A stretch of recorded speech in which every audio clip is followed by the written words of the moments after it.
We are happy to welcome Teresa Montalvo. She's our new planning manager. She's been here, I guess it's a little over a month now.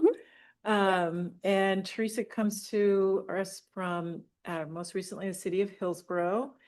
And she's got a lot of experience in land use, reviewing land use applications, writing code, just working with developers and being a planning commission liaison. So lots of experience that we're really excited to bring to Tualatin. So, and she will be your liaison at Planning Commission. She'll also be the liaison at Architecture Review Board. And her main duties are really overseeing the day-to-day of the planning division. So we're happy to have Teresa with us. Thanks. We're happy to have you too, Teresa. Thanks. Thank you. I look forward to working with you. As Aquila said, I've worked with planning commissions a lot in my professional life. In my personal life, I sat on the Sherwood Planning Commission for about a year and a half. So been in your seat for a bit. So I understand and look forward to working with you. And I'll make sure you have all my contact information. The main thing is communication. You have any questions about anything that's going to be on future agendas, don't hesitate to give me a call. I want to make sure we stay in communication. So. Thank you for that introduction too, Aquila. That's great. Okay. Any communication from the public regarding items not on the agenda? Fine, that's Egan and Kate? yeah. Anybody online that has communications that's not on the agenda? They are our consultants. Are they consultants? Okay, perfect. Okay, the first action item on the agenda is a staff presentation to provide an update on the project to amend Tualatin Development Code for compliance with Oregon Revised Statutes ORS 197A.400, clear and objective housing standards, one of the series of state laws intended to address barriers to housing in Oregon. City staff will now provide the staff report relevant to the proposal. Great, thank you. So good evening. This item is a follow-up on the Clear and Objective Code Update project, which we introduced to the Planning Commission back in October. Since that meeting, we have completed a code audit, which identified sections of the Tualatin Development Code that do not have clear and objective standards related to housing. The city's project consultant, Mig, will walk through the audit findings this evening and also outline some preliminary concepts that will inform future code amendments. This will be the first of several opportunities that the Planning Commission will be able to provide feedback on this project. We anticipate returning in the late spring with some draft code amendments for your review. If there's anything else from staff, if not, I will turn it over to our MIG team who's joining us online this evening. We have Kate Rogers and Keegan. All right. Good evening, everyone. Nice to see you all. I'm Kate Rogers. I am a senior planner and project manager with MIG or MIG. I'm joined by my colleague, Keegan Gulick, who is a planner with MIG, and we've been busy working on the Clear and Objective Code audit and are happy to kind of give an overview of our audit findings this evening and talk about some kind of concepts for addressing those issues that we've identified. So I'm going to go ahead and share my screen. And I have to mention that I have a bit of a cold, so if I'm going to try not to cough, at least I'll try to mute myself if I need to cough, but bear with me. So the beginning slides of this presentation are a little bit of an overview of some of the content that staff presented at that sort of introductory meeting a couple months ago, but I figured we'd kind of refresh your memory on some of those items and then get into our overview of the code audit and some of the recommendations that emerged from that. And then at the end of the session, we would like to ask you some specific questions where kind of bigger picture questions or areas where we would really like some more policy input and direction from the Planning Commission. So we'll discuss those items and then, of course, open it up to questions and other discussion as well. So I think Madeline already did a good job of summarizing the purpose of this project, but really this is to bring the development code into alignment with state law. So ORS 197A.400. And just to point out that this project and our work supporting the city is funded by a grant that the city received from the Department of Land Conservation and Development, or DLCD. So again, just a reminder, the statute requires local governments to have clear and objective standards, conditions, and procedures for housing development.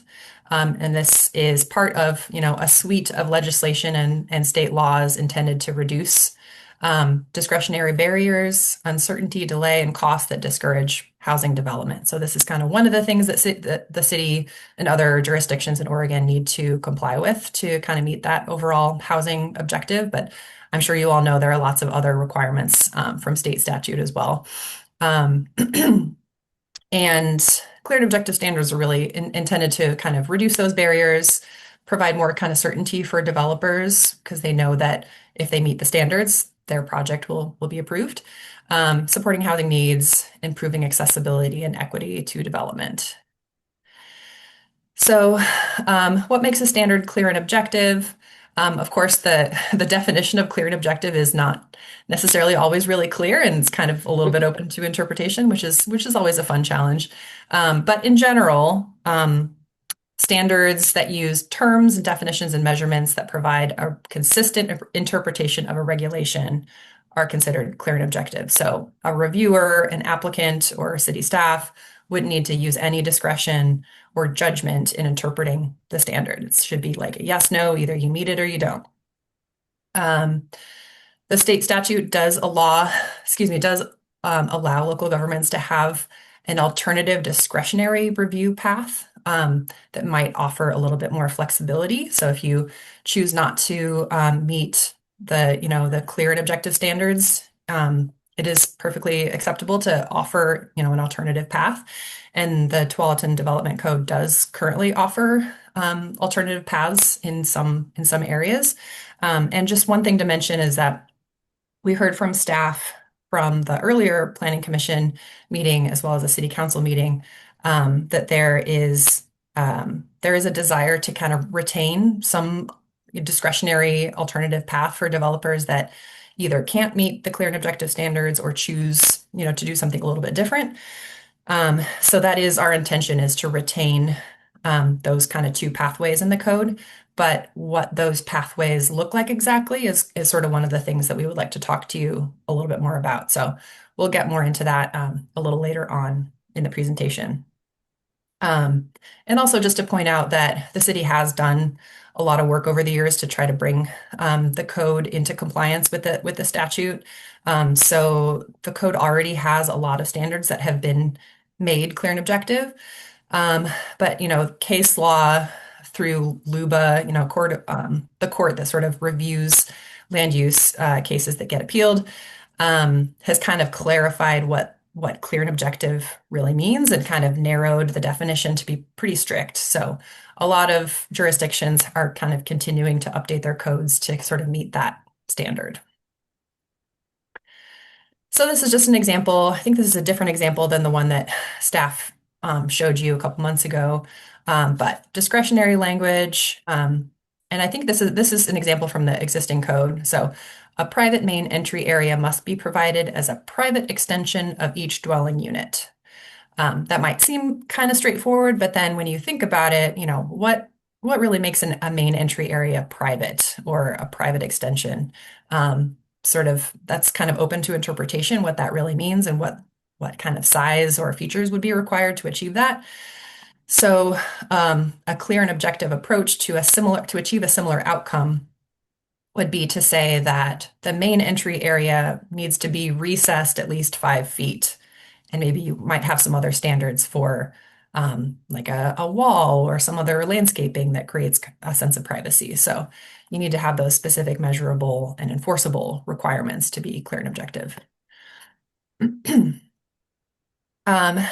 So this is just an overview of our timeline and kind of where we're at right now. We, of course, have completed a draft of the code audit and code concepts. We're meeting with you, and I think staff will be meeting separately with City Council to discuss the findings and get your input, and then we'll create a final version of the code audit after that.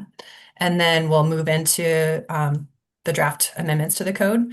And one thing I wanted to mention is that staff heard from you all and from the city council as well that there's interest in incorporating some more community engagement into the process. So staff will be conducting, I think, 2 or 3 kind of focus group stakeholder meetings with folks involved in the development in Tualatin. And that will be happening sometime over the next several months. The timing has to be kind of nailed down, but they're imagining that there might be kind of an introductory meeting that reviews kind of the higher level concepts, kind of similar to what we're doing this evening. And then once there's a draft of the code in place, then they might dig kind of more into the details and kind of run those proposed changes by that group. So that should be really helpful for us to kind of test out some of our potential changes and see if those will work. Okay, so the code audit, of course, identifies areas of the code where amendments might be needed to create a clear and objective path for housing. It also provides initial recommendations or code concepts, which are just kind of higher level ideas for how the code could be updated, but not getting into sort of specific code amendment language just yet. That'll be the next step. So next, I'm going to go through just a couple of examples. I don't want to go into all the details of the code audit. You received the summary of the audit in your packet. So if you want to dig into the details, maybe you've already done that. That information is there, but we just kind of wanted to review a few kind of frequent issues, kind of patterns or trends that we noticed in the code, or maybe just a couple different examples that illustrate different types of issues that we found. So this first example is around requirements for conditional use approval for certain housing types in certain zones. So for example, in one of the lower density zones, multifamily housing is allowed, but it has to be reviewed through a conditional use process. And that is a discretionary process that has approval criteria that are very subjective, and it's really intended for uses that maybe could be okay in the zone, but they need sort of a higher level of review. Same thing for retirement housing in certain zones actually in many of the residential zones requires conditional use approval. Unfortunately, the challenge with that is that if a housing type is allowed in a zone, it does need to have a clear and objective approval path. So allowing multifamily housing only through conditional use is not an option. So you need to either establish clear and objective standards for the housing type. Those standards could be more restrictive than they would be maybe in other zones that are more kind of intended for multifamily housing or higher density housing. But there needs to be clear and objective standards. Alternatively, the other option is you could prohibit the housing type. But that would be somewhat counter to sort of the intention of the clear and objective standards, which is to provide a straightforward, clear path for housing development. So this is summarizing this issue at sort of a higher level. We'll get a little bit more into the potential considerations for specific zones later in the presentation. But there's a couple. This type of issue shows up in a couple different zones for a few different types of housing. The next one is that, architectural review, design review is required of most development in the city. And most of the standards are kind of stated in the development table. So minimum setbacks, maximum height, maximum lot coverage, things like that.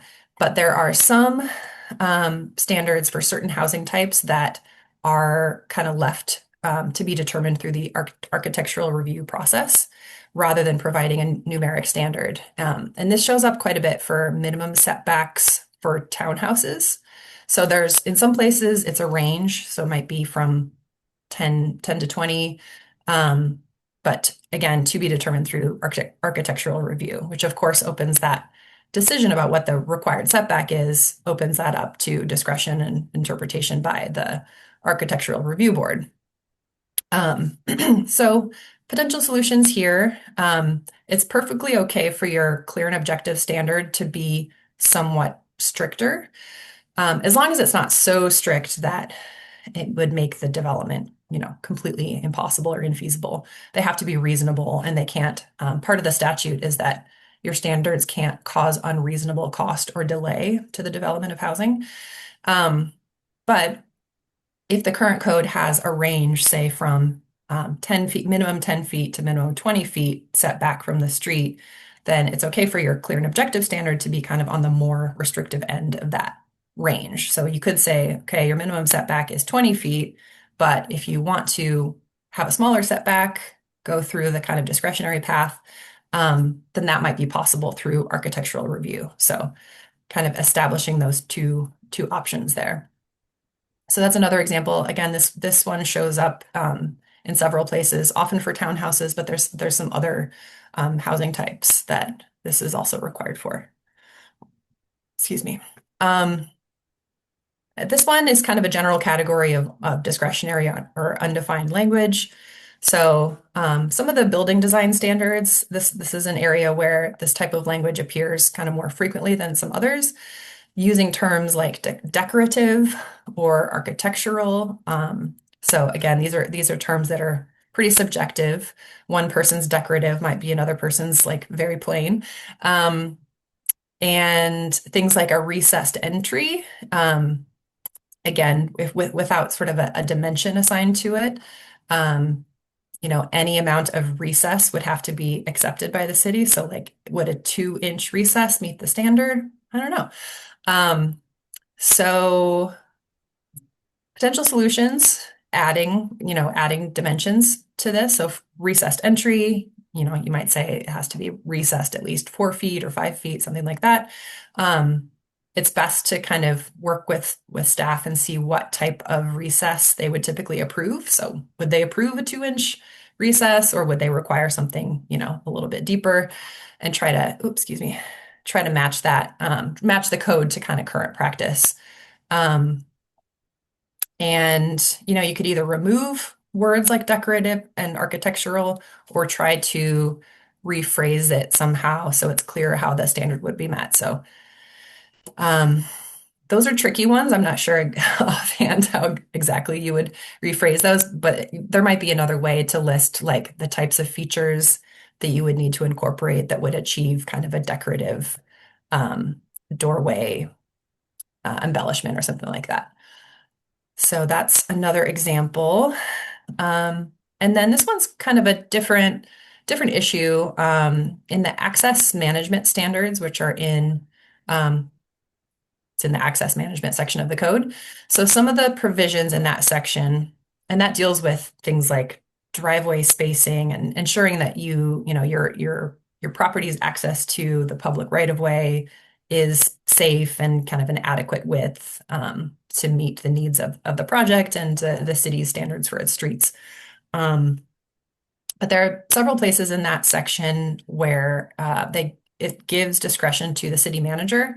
So this is an example that the city manager may restrict existing driveways to right in, right out.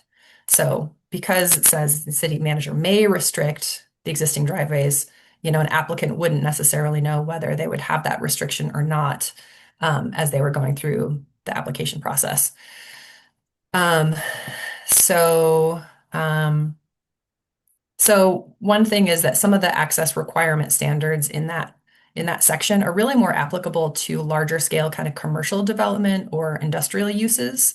So another example is a requirement or sort of a potential requirement for joint access for adjacent properties.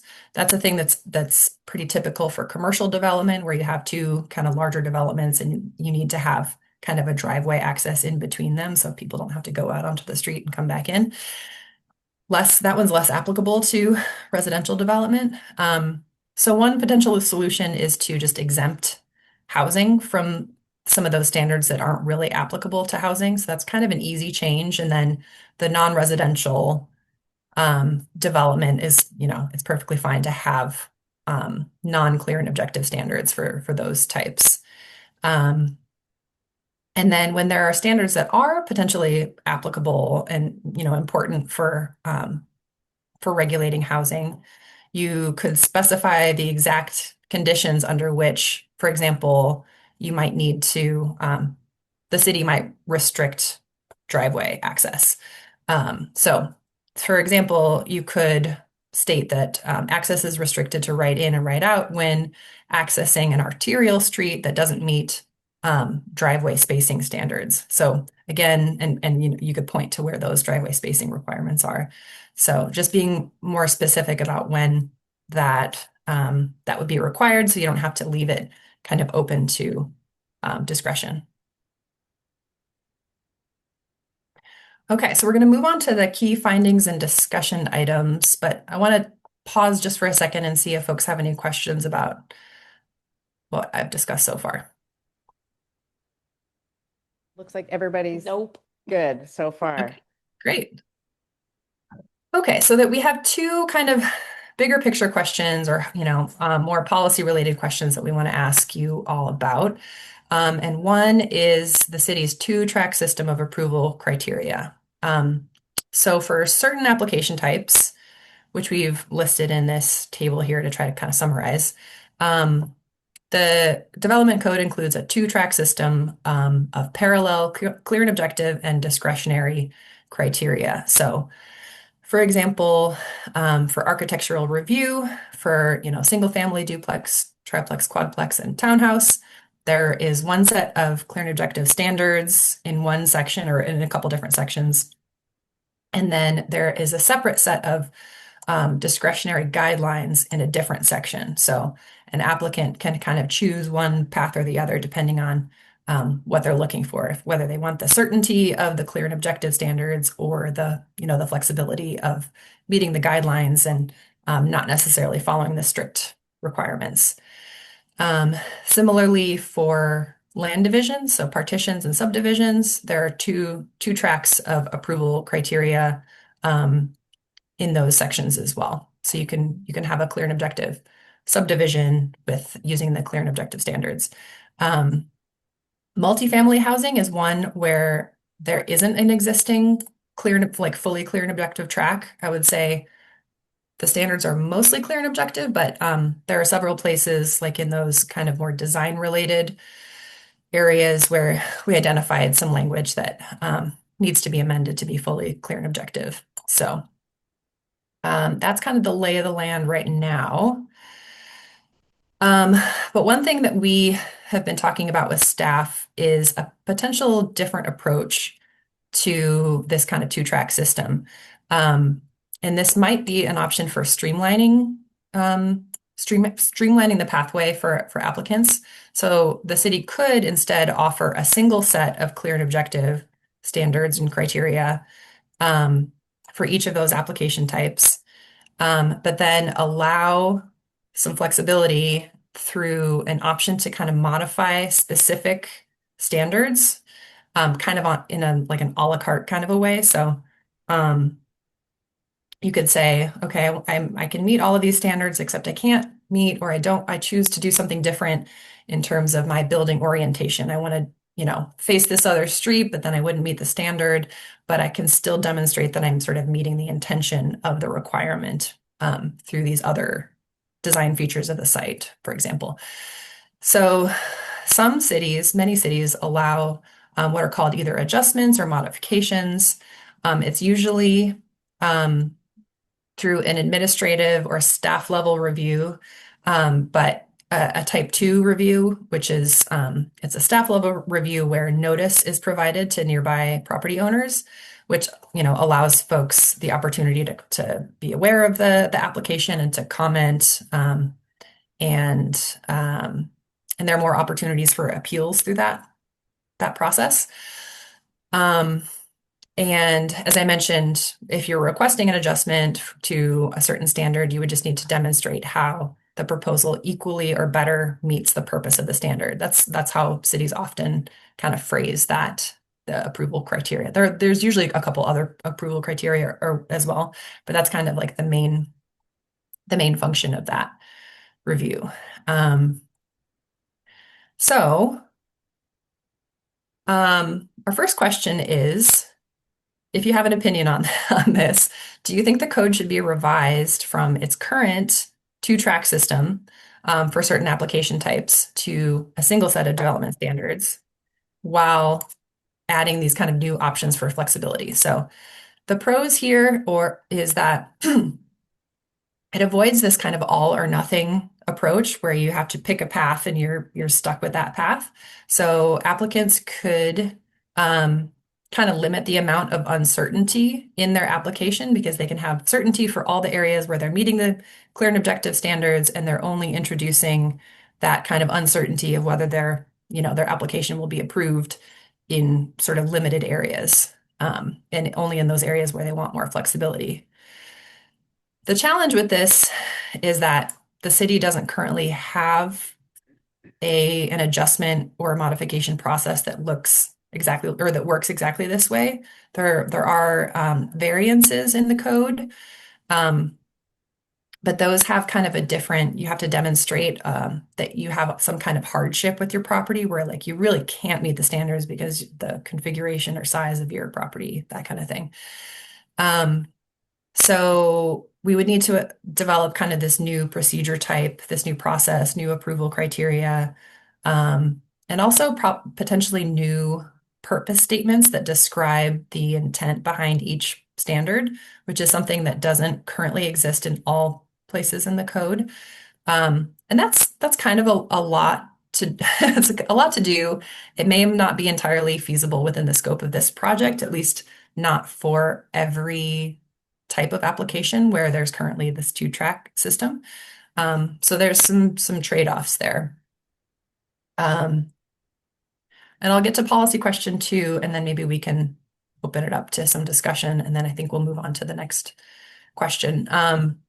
So question 2 is, if we are retaining the two-track approach, should a new two-track system of standards and guidelines be crafted for multifamily housing? So I mentioned this earlier, but unlike single family and middle housing, multifamily only has a single set of design standards, and many of the standards are not fully clear and objective. So as part of this project, we either need to ensure all the standards are clear and objective, or establish those kind of parallel tracks of standards and guidelines. That is also a little bit challenging to develop guidelines based on the more clear and objective standards. But that kind of would be the task if we were going to go down that route. So without the option of an adjustment or a modification, discretionary guidelines would enable a flexible pathway for multifamily. I think that's the end of this section. So I think I'll pause here and see if folks have responses to these 2 policy questions. So in general, are we keeping the current system or maybe considering this kind of new approach? And then the second part is, if we do keep the current system, how can we update the multifamily standards?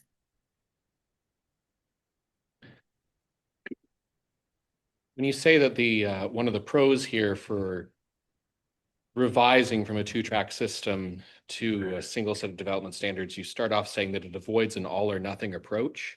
Is that from the perspective of the developers who are complying with this? Is this from the perspective of the city? It seems to me that collapsing it down into a single one would be the all or nothing from the city's perspective, at least. I see your excuse me. I see your point. I'm thinking more from the applicant's perspective, where they have to they have to choose one path or the other. So if you choose the clear and objective path, there's no opportunity to vary from those requirements unless you are requesting a variance, and then you're not really on the clear and objective path anymore, but it's a little bit of a different pathway. Whereas this kind of single track it's like a single road with off ramps kind of approach, where you're kind of starting from the assumption that, these are the clear and objective standards, but if you want to deviate from these, you have opportunities to do that as much as you need to.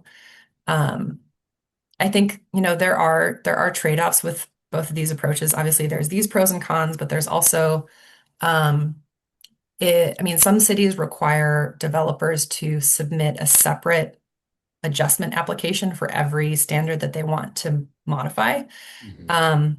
And that can present its own challenges to development.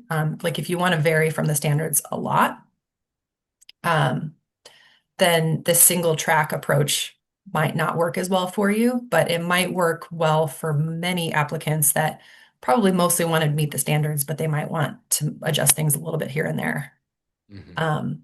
And I don't know if staff wants to weigh in on this as to whether applicants have expressed, which pathways they've been choosing so far, and if they've expressed any desire to do things differently. I would say to date, almost all of our applicants have chosen to follow the clear and objective pathway. We very rarely have someone that chooses the subjective options within the code just because of the ease to go through a type 2 option rather than having to go and have a hearing. I would say it's the most common path that our applicants have been working with. When you say almost all, do you mean just like there's a non-significant, have we had any that have chosen to go through the more subjective version more recently? Did they Uh, have to do one for Behind Horizon along Norwood? I'm not sure. That Well, was they were looking for a zone change. They were looking You're for a zone looking at- change. okay. Yeah. Not That's even- for- No, Yeah, it's different okay. even from that, yeah. It's, In the 3 years I've been here, I've never seen an application that chose the subjective route. I don't know historically, Aquila, if you've. No, I can't think of one where somebody's chosen to go the subjective route. So, and we're specifically talking about housing and not the commercial. So commercial would still go through the discretionary process. There, I think Behind Horizon, I thought maybe they had to go through like, well, I wasn't here. But there might have been like a small lot subdivision in order to, or they might have had to go through some conditional use permit at the time to get some of the smaller units that they have out there. And so some of that kind of thing will change, where they will either they won't have to go through the conditional use permit, or we'll have to change the code entirely. But we started the clear and objective path for single family, I don't know, many years ago. And nobody had chosen to go through a hearing.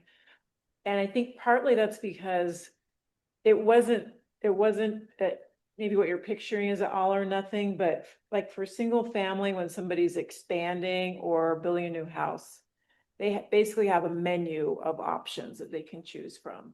So it's not like build this one type of house. It's here's your menu and we need to see 3 items from this section and, 2 different facades or I can't remember exactly what they are, but they have to kind of go through and say which pieces they're going to pick. So I think we built in enough choice into the clear and objective that they didn't feel like they needed to go ask for a discretionary review. on that same tangent, I think I heard Kate say that most of it already has, Mhm. what did she call it? A reason or a justification? Would it be any huge effort to put that justification of whatever the menu options are onto them? Oh, I'm not even on? Oh my gosh. I'm gonna stop touching things. Okay, all right. On that same vein, I apologize, Aquila. I was asking, in that menu that you have, I think I heard Kate say that most of them already have their, I don't know what she called it, justification for what the choices are and why they are what they are. I don't think I've perused it well enough to know if it would be any big effort to add those justifications into the menu items that we already use, if we are going to end up going with this second path. Because the second path requires that we have a, what did she call it? Purpose. Sorry, purpose, not a justification.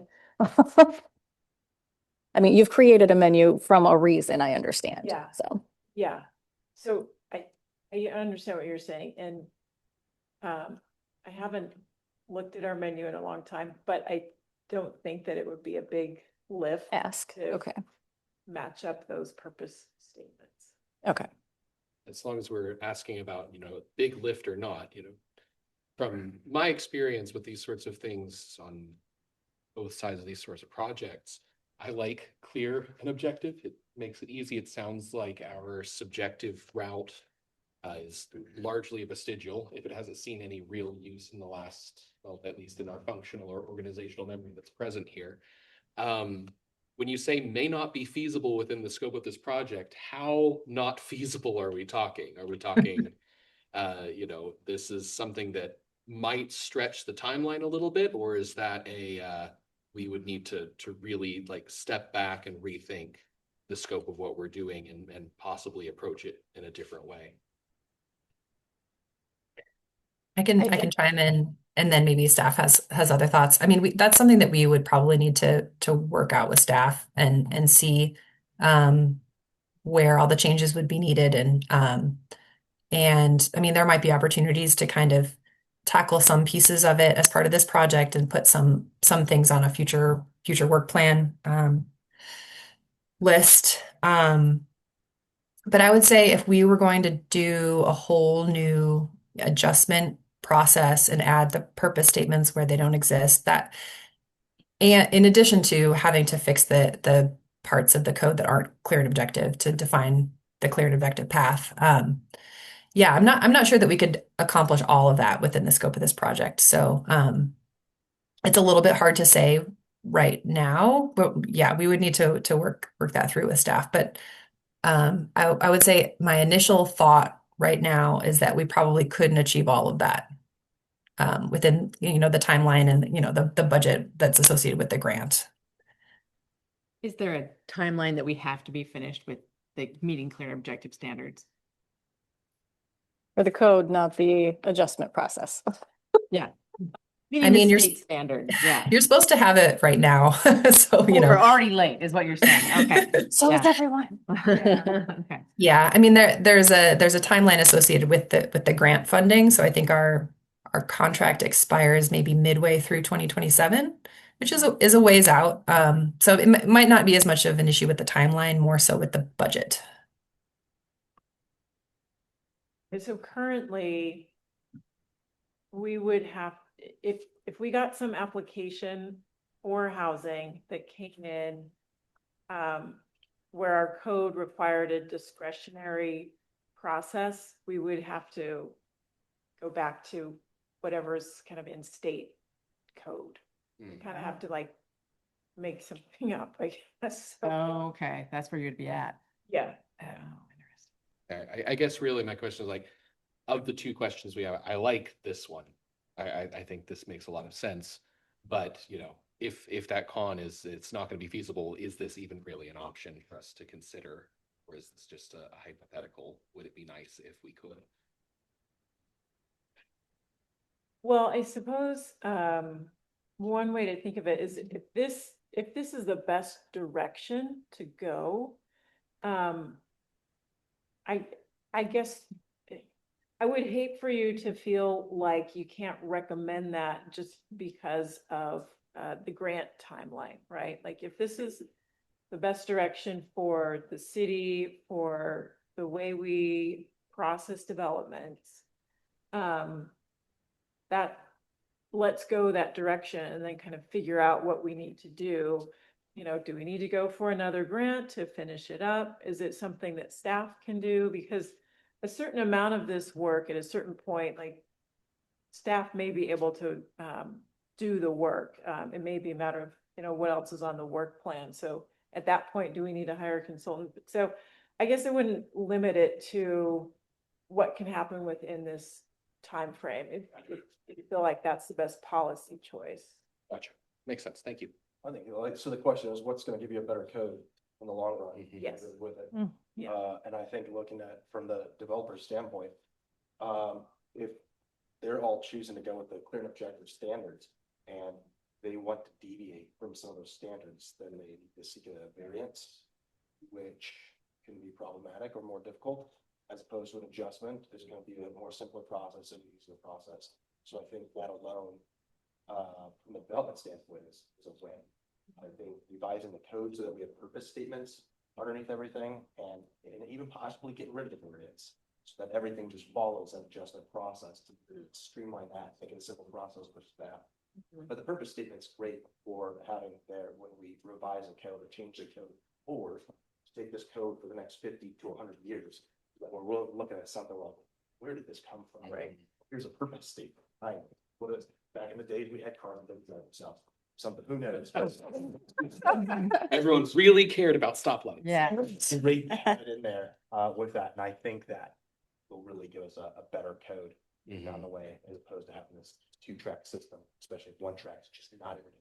Yeah. From what the developers want, that seems like a pretty powerful vote. If they're already choosing fundamentally a 1-track objective system. My brief little time in development world was go for the easiest option. Yeah, of course. Yeah, time is money. So if you don't have an option that you're going to get the most concrete, then you just don't go for that gamble. And I imagine on the staff side too, it's probably a little bit reassuring to have some standards where you're like, it's yes or no. Oh, actually here. And so not having to figure out how to pick and choose and then justify and then write it down and then have a commissioner ask about whether or not the shape of a circle counts on a fish sign. Yeah. So it saves everybody being able to, you're totally right about that. I'm like, I didn't consider the circumference of it on the wall surface. So. Hey, Randy has a, oh, He's go ahead. great at that kind of thing. Yeah. So, I guess, I mean, having sat through having to rebuild my house when it burned down, even just as a regular one, and having to deal with putting an ADU on mine, there's a lot of it, I think, that's already mostly there that you guys do. And when you come back, you say what you need and you point to stuff.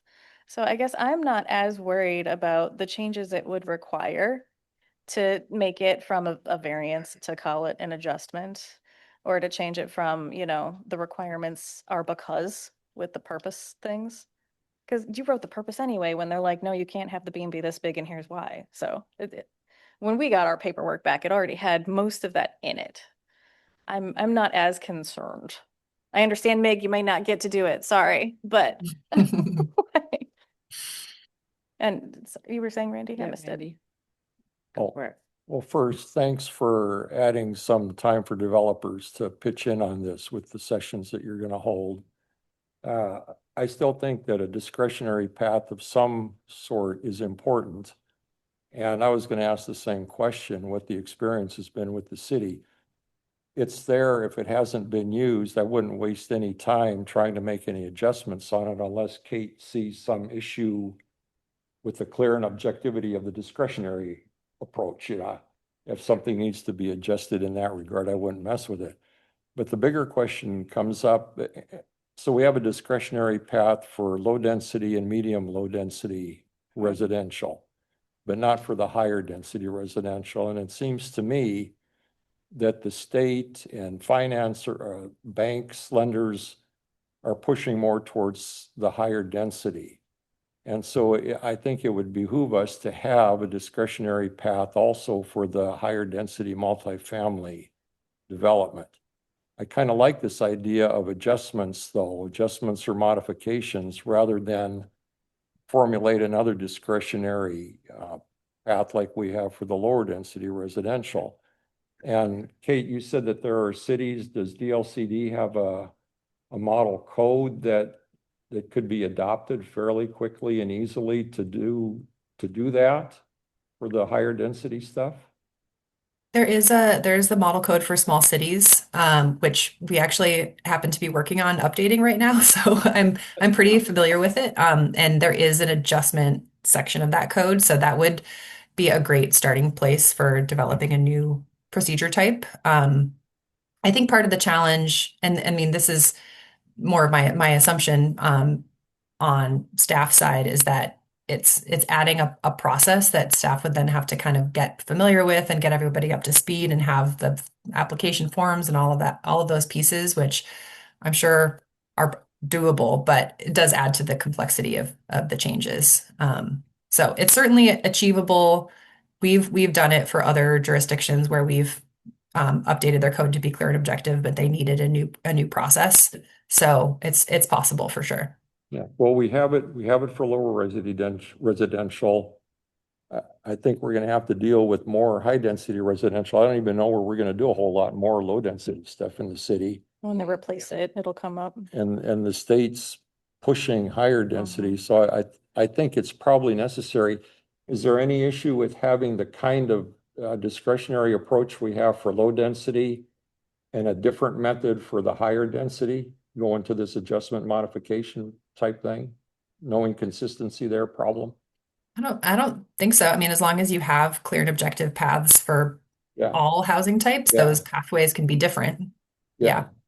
And so this is essentially a lower level variance in essence, isn't it? A type 2 modification adjustment would Instead of be a at the staff CUP. level rather than elevating a variance higher, yeah. That would be So, my Let me suggestion. just make sure I have this down correctly. So you're talking about having still the clear and objective, still the discretionary, but then within the clear and objective, an adjustment? No, No, or just the adjustment being the discretionary. no, you have clear and objective for low density, medium density, high density, you have clear objective Okay, for for all that, of them. for all of them. Currently, the city has a discretionary 2-track approach to low density and medium low density residential, Right.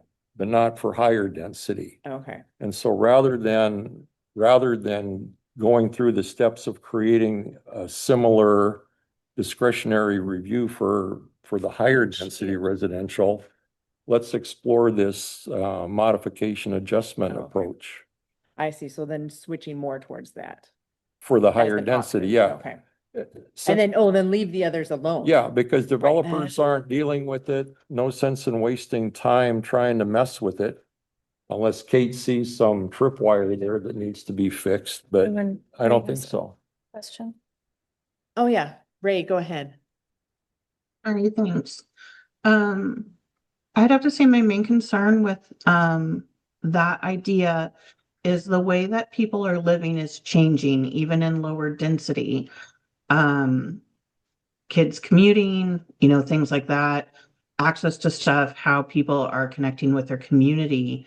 Do we want to switch up the system to adjust to how our community is living, not just to developmental with it? Because the development is supposed to support how people live day to day. Do we have updates that need to happen within our current structure? For clear and objective? Well, Well, That's where I agree. discretionary I would agree come with in. What she said, because if you're saying, were you saying don't do the adjustment process should only be for high density? Could you repeat that? It was yes, muffled. yes, because we already have a procedure for lower density. It's already there. Nobody's used it. We don't know how messy it would be for somebody to use it. So if it's going to take extra time on staff and effort to try to go through that when we already have a process for developers to follow, don't spend any time on that now. Let's focus on where we don't have an alternate path, and that's in the multifamily arena.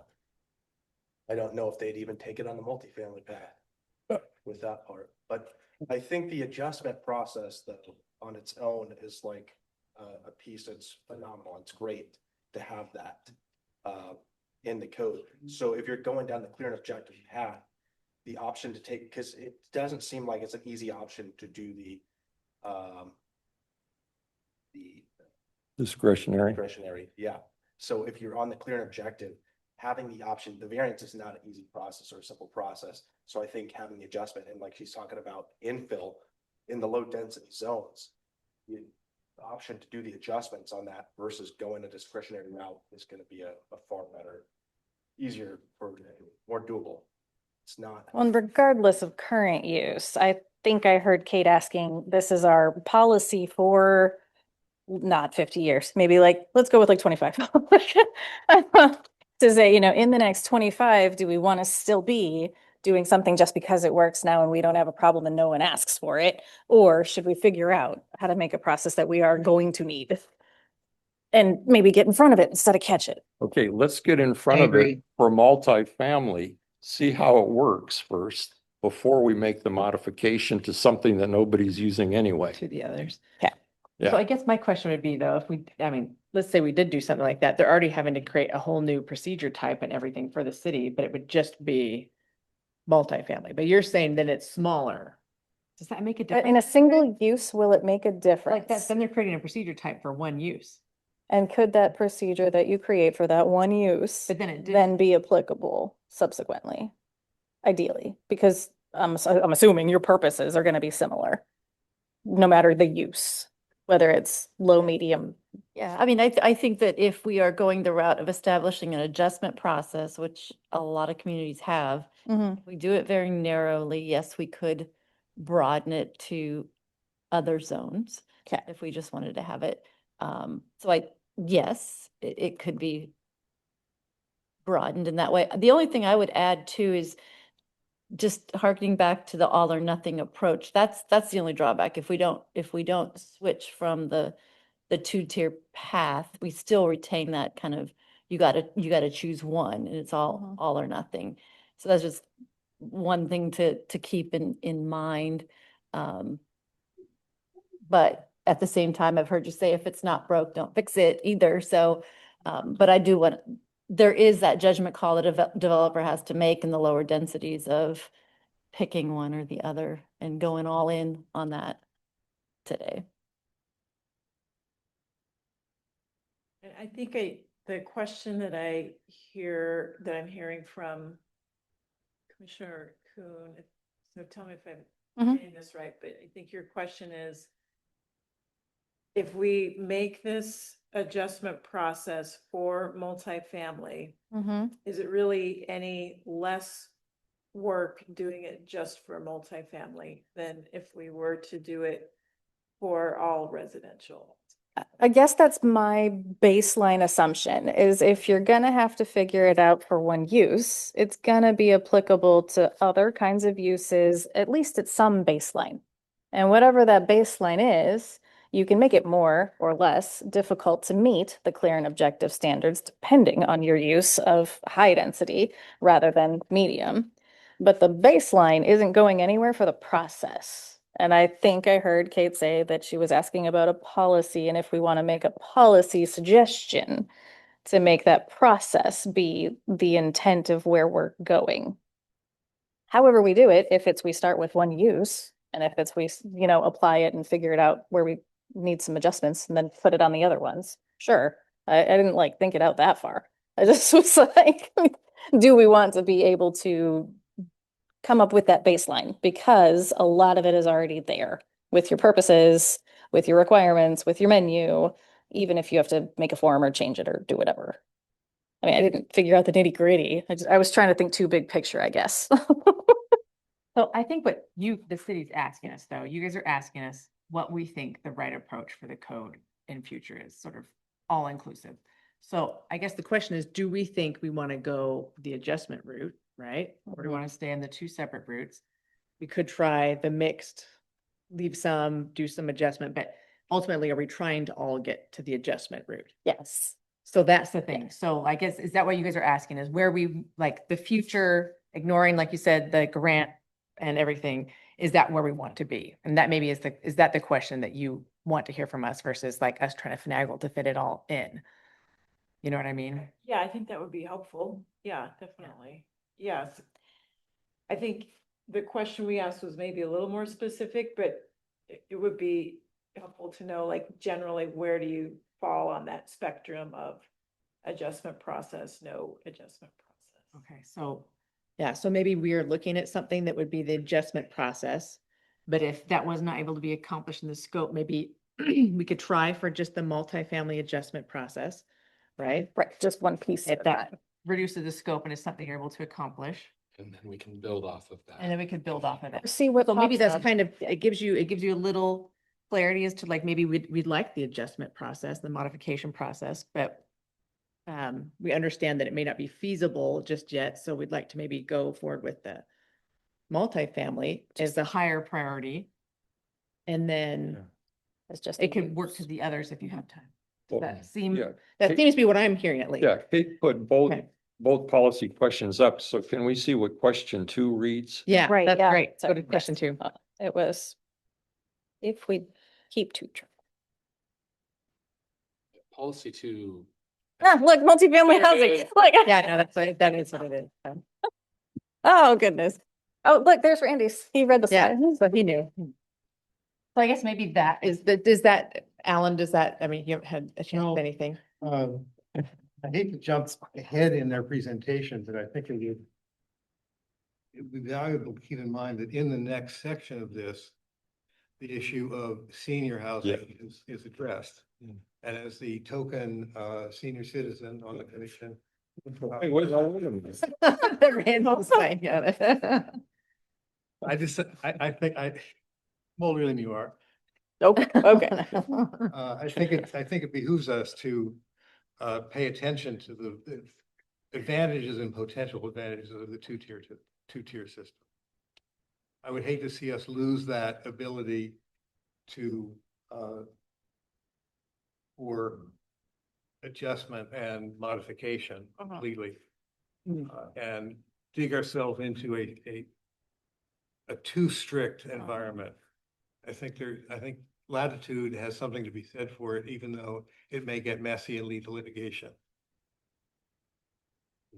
Well, at any point, if they didn't meet clear and objective and wanted to make a modification, they can request why it meets the purpose, even if it's not exactly the way in which it was available in the menu, is my general understanding of what this adjustment process would be. Maybe a Is that right? good question would be, That's right. let's say somebody did come to you with a project and they wanted to go with the non-clear and objective option. What would the process look like for that? Are they needing to come to you and say, this is what we intend to do and why we think it meets your criteria? And then all of those design decisions would have to then be reviewed by the city for individual compliance and approved by a body like the Planning Commission? What does the process of going through that second pathway actually look like?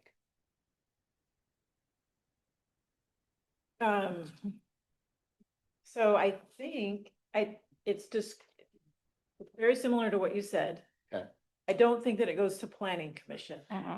But does it actually provide extra flexibility, or is it just putting the onus on them to basically argue why what they're doing meets the criteria that we would have been applying in the other approach anyway?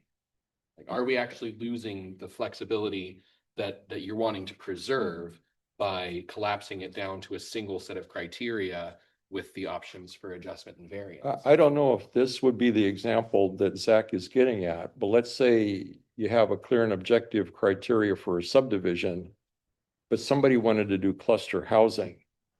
Now, could that be adjusted and modified, or would that have to be more of a bigger discretionary approval process? Well, I don't think so, because per the state's requirements, all permitted forms of housing have to have a clear and objective pathway to approval. So anything that we can permit, in that case, cluster housing, would have to have its own path. That wouldn't be subject to a variance. Would it? The zoning and the housing are different. If it's a specific housing type, if we're talking about cottage cluster housing, which is a type that's defined by state statute, then the city does have to have a clear and objective Right. path for that type of housing. But there's this other idea of cluster housing, which kind of predated the idea of cottage clusters, which is more like, it's like a subdivision, but instead of kind of standard lots, you kind of cluster your houses to a little Share bit closer front together yards. so that you can preserve open space in other areas. Mhm. So that, and yeah, I will say that land divisions are a little bit of a different animal than architectural review and design standards. So this adjustment process might not work for land division criteria. You might need to retain, I mean, we'll want to talk to staff about this, but even if you want to go the adjustment route for housing design review, that might not be the way to go with land divisions. But I think I'm generally hearing, maybe not consensus, but kind of a unified voice of support for this adjustment notion at a minimum for the multifamily housing, because you want to have more flexibility for that type of development. And I do think it makes sense to develop an adjustment process as opposed to trying to craft a new set of guidelines for multifamily. Really, I think the work in many ways would be somewhat similar because you're either developing the purpose statements that say, okay, this is what we want the outcomes to be. This is the intention behind the standards. You either need to state that in purpose statements for the standards or in kind of in the design guidelines. So either way, you might be doing similar things. I think it would be But- beneficial to have Meg go take the process and close the loop. And by getting into the issues surrounding policy question 3. Mhm. Policy question 3. So that's the rest of our presentation, right? That's the next topic. Yeah. Do you guys ready to move feel on? okay on where we've kind of, Oh, have we given you guys enough specific information, kind of a general? I think so, and I think what Commissioner Perencini is saying is like, let's talk through policy question 3 and see if that impacts. Affects it. yeah, exactly. Yes, that's great. Mhm. Okay, let's move forward with your presentation, Kate. All right. The next topic is about multifamily and retirement housing in certain residential zones. So in the low density residential or RL zone, multifamily, as I mentioned, requires conditional use approval. That can't be the only pathway for that housing type in that zone. And then retirement housing facilities require conditional use in several of the residential zones. And just to point out, there are kind of different types of retirement housing that in the current code are somewhat lumped together. But some types of retirement housing or senior housing are really it's really just multifamily housing, but it's just age restricted. So you have to, be 55. Someone in the household needs to be 55 and over. That's usually what the requirement is. But otherwise it's really just multifamily. But then there's other types that are more like assisted living, or they're sometimes called, or in the code they're called congregate care facilities. We're kind of in a different category. So for today, we're really just talking about just sort of age restricted retirement housing. So, and we need to do a little bit of work in the code to kind of define those more clearly, so that it's clear what standards apply and what procedures apply to which type. So the policy question 3, should the code be revised to allow certain multifamily and retirement housing developments by right, kind of with that clear and objective path? Or the other option, unfortunately, is to prohibit those in the lower density residential zones. Oops. We kind of developed a couple different options for you to think about. There's sort of an option A and option B, and then within option A, there's kind of these different flavors. So option A is to allow these uses on a more limited basis. So allow either smaller scale or lower intensity forms of multifamily and retirement housing by right in the lower density residential zones. And then you could still provide that option of conditional use approval if you want to do something bigger, more units, higher intensity, maybe taller or larger. So within that, if you want to get into kind of the specifics, you could allow these uses by right if they remain at a moderate density. So really focusing on kind of the units per acre requirement. And you could go with a density that's equivalent to densities in other zones. So for example, the RML, which I think is residential medium low density, you could allow multifamily up to 10, that allows multifamily up to 10 units per acre, which is really that's a pretty low density for multifamily. And it allows retirement housing up to 15 units per acre. So that you could sort of match the RL zone allowance to the RML zone allowance. And then again, you could allow higher densities through conditional use. Option 2 is you could focus more on the kind of size of the building, or number of units. So you could allow up to a certain, like say 20 units on a site, or you could regulate the total square footage maybe, although it's a little hard to pin down. So kind of focusing more on scale, and you could allow larger developments through conditional use. Or you could kind of combine A1 and A2 and have both a density limit and a size limit, or number of units, or other kind of scale controls. So that's option A and the sub options within that. And then option B, prohibit multifamily housing in the RL zone. I mean, one thing to consider is that middle housing. So duplexes, triplexes, quadplexes, cottage clusters, townhouses. The city is required to allow those housing types in that zone. So you could make the policy recommendation that multifamily doesn't need to be permitted, or you don't recommend allowing it in that zone. And you could maybe justify that by saying, well, middle housing is allowed, so that's enough. Um, one thing that should be considered is that if you remove the allowance for multifamily housing from that zone, you would have to send Measure 56 notice, which is a kind of a postcard that goes to every property owner in that zone saying, there's a change to your zoning that could affect the economic use of your property. I can't remember exactly what it says, but there's kind of required wording. So folks will get that notice, and that could stir up some more responses from people, rather than just establishing different kind of density or scale limitations on the use. So I think that's the question is how do we approach this? And then if you have suggestions about kind of the specific different approaches within the kind of two main options, be happy to hear that. Report, Randy. Yeah. Kate, before you mentioned that this was just age related, I was imagining, I guess there's some reference to congregate housing where there are cafeterias and rec centers, things that maybe are creating greater staff needs.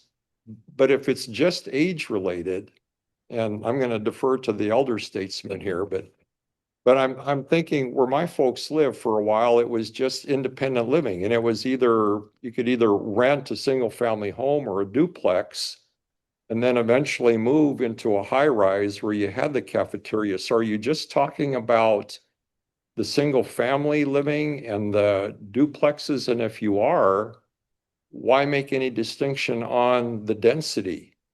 I'm trying to understand how a residential development that's specifically just age related for people 55 and older is different for a residential development for people 54 and younger. Yeah, good question. So, excuse me. So if it were really just a single family like a subdivision that was like a senior housing community or something like that, that would really just be treated as a subdivision. It wouldn't be subject to different standards. What we're talking more about kind of a retirement housing development that's a multifamily development. So really we I think are aiming to regulate senior multifamily housing the same way that non-senior multifamily housing is regulated. So whether we have a certainly density limitation, essentially applying the same density limitation, or close to the same density limitation to both of those types. And then congregate care facilities are kind of in another category. Right. Yeah. Our understanding is they're not subject to the clear and objective requirements because it's not really housing in the typical sense. Okay. Yeah. But if, okay, back to the senior housing development, I'm thinking of an apartment complex that might have a swimming pool, might have a little recreation room or exercise room. How is that any different from the senior complex that doesn't have the swimming pool, but has the recreation room for, whatever? I'm trying to understand what the difference is, why there would have to be different requirements.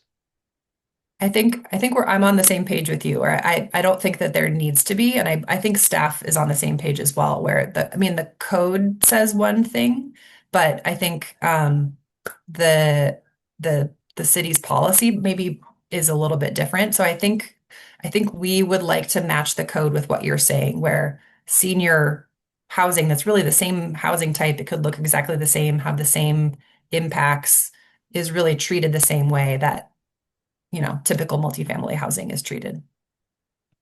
I can see though, once you introduce a cafeteria or some kind of memory care or medical, care, then it jumps to a different category, and that's probably commercial perhaps. If it has on-site staff Yeah, required for yeah, functionality, yeah. then that's different from just Yeah. housing. Yep. Well, I'm trying to So think basically, you're just, in I mean, if we just think of it as King City. approaching it the same thing, multifamily retirement housing, because I think that Yeah. they just basically are. Yeah. Right? And that's how I think everybody's wanting to see that, unless somebody feels differently about that. But does that address? Did you want to see it treated differently? I'm just trying to avoid the inference of segregation. In terms of how, at what point are the needs of people in a certain age or aging category relegated to second-class treatment? I hate to even think of leaving assisted living people behind, because some of them live in facilities that are quasi-independent. Yeah. So I think it's really hard to draw black or red lines around certain age categories here without taking account of what we're saying about the future of how the aging population is going to be treated. The issue to me comes back to the staff.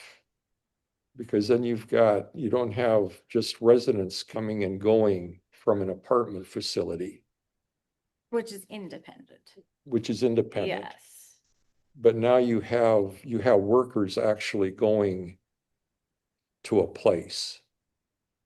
That are different than assistance. So I guess I'm trying to think of a thing here where you could be independent but have a disability where you need assistance and a staff, but that staff is not part of a facility, and a facility is not what we're talking about.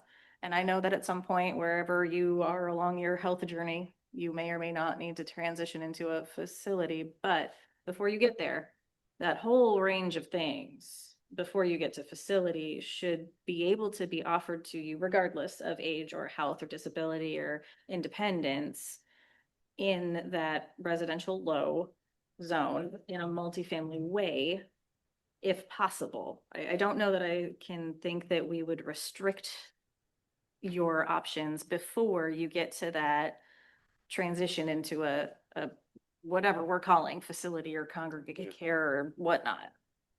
Because separate from that, I mean, even if I'm not 55, I can only tell you right now how difficult it is to find somewhere to be that's affordable. Yeah.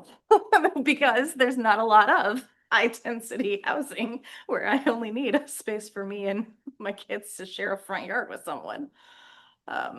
And yeah, I don't know that age would be any part of the clear and objective standard anywhere in here. yeah. I can't fathom that that would be part of it. I think what they're asking is if someone wanted to develop something to meet that need of aging population housing, They want it. targeted to meet that need. Mhm. And they wanted to develop it within an area that has traditionally been zoned for low density residential use. Are we going to allow that as a default use of that land permitted by that zoning? Yeah. Or are we going to prohibit it? And if we are going to allow it, to what degree can it vary from the other housing that is already there by default? Yeah, well, I would imagine that with the allowances in there, the conditional use, why would there be a conditional use requirement? So the RL zone was single family housing forever until the last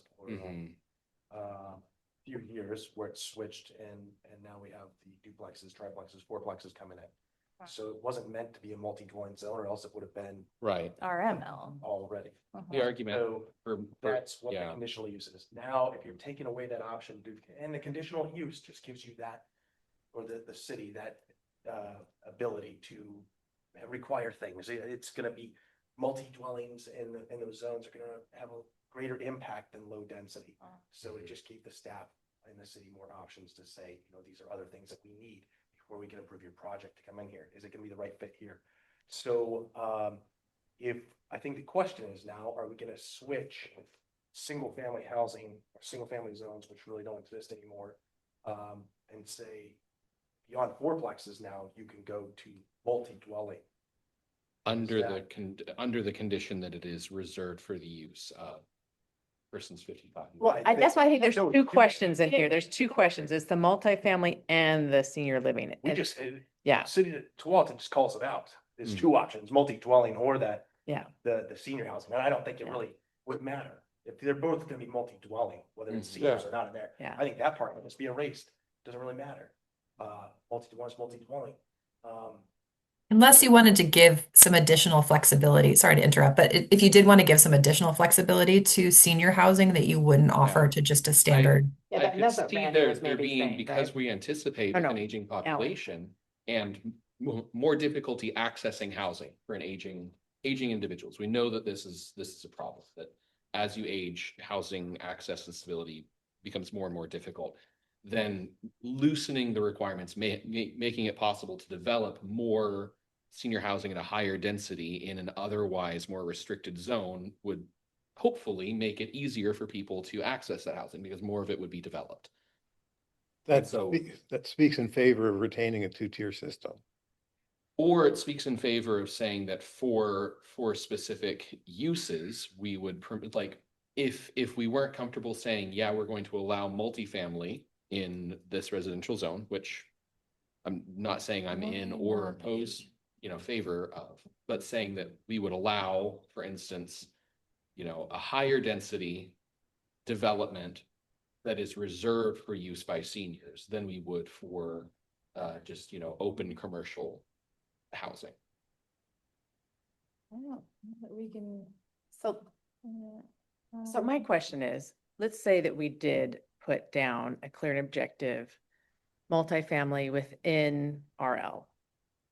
That is a change from where it currently is, but we don't even have to notify any of the RL people according to we don't have to notify them if we removed multifamily, correct? As a conditional use. That's So correct. my fear on this is that if we, and I know Ursula's concerned about this, my fear is that if we do that, all of a sudden everybody comes back to us and says, look, all of a sudden the city allowed multifamily in the RL zone. Yes. And Well, that's a we did change for too. them because even if that's what I'm saying though, if all of a sudden all these people hear that we all of a sudden allowed multifamily, because that's essentially what we'd be doing, even if we like scaled it down. I mean, maybe we could find a way to scale it in such a way that's similar to, I mean, it basically Right, would be yes. RL. That's my concern, is that all of a sudden everybody comes back and then that's what we hear about, is that we all of a sudden put multifamily without notifying anybody onto the RL district. And I think that if people heard about that, that would cause a lot of upset. People are up in arms about the fourplexes being. Yes, Not so that- I think that if we all of a sudden did that, it would be a big deal. So And so that's my concern the about other that. option on there is the option of not allowing them in the RL zones to begin with. Yeah. I don't know how we would justify that. How, How in the world would we justify that with the requirements Low that we density are residential. required to have? Or You're not required. housing types in You're not RL? required. to You're not have required. We still have the triplexes, the multi-dwellings, it's not quadplexes required and in stuff. RL zone. It's not required to have multifamily in the RL. Okay. But we would have to notify everybody if we did it, correct? Correct. I'm not saying that we're gonna do this, but I'm just tracking down our understanding of this. But if you use option A3 or one of those there and you put a low density already on what could go in as multi-dwelling, then it's financially not feasible to do anything. Purposefully You can make limit it. to Yeah. the multi-dwelling, but it's a Yeah. fourplex. Yes, exactly. That's what I'm saying. You could do that in such that even if people got upset that you put multifamily in, you had made it small, basically the same as single family, almost. You know what I mean? You would scale it down, so it'd be like a quadplex or something, right?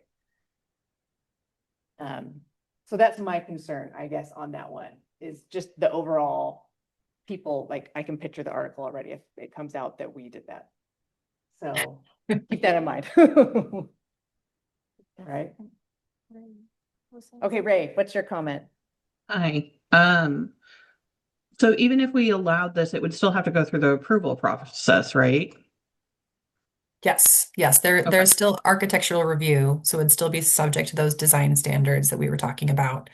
that say you have to have, you know, certain details, you have to orient your entrance to the street, that kind of thing would still apply. Okay. I picture young people moving out of their parents' house, being able to stay close to home, but have their own space. And I picture seniors who are needing more support from family, being able to live closer to their families in Tualatin and not have to move further out, with being able to have access to different types of housing within our community. And that sounds like a pretty good thing to me.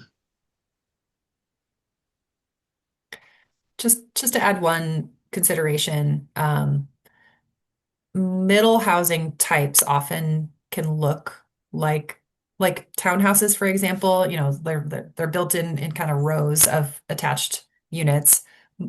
Those could be on separate lots and they would be townhouses, or they could be all on the same lot and then it's multifamily. So it's a little bit of an arbitrary line between the form could be the exact same, the density could be the exact same, but one could be allowed and one could not. So that's something to keep in mind, is that I don't think it would be much of a change to allow multifamily if it was limited in density and scale in that RL zone. I'm sure folks will get upset about anything that is perceived as a potential change or a threat to their neighborhood. I mean, we saw that a lot with the middle housing updates.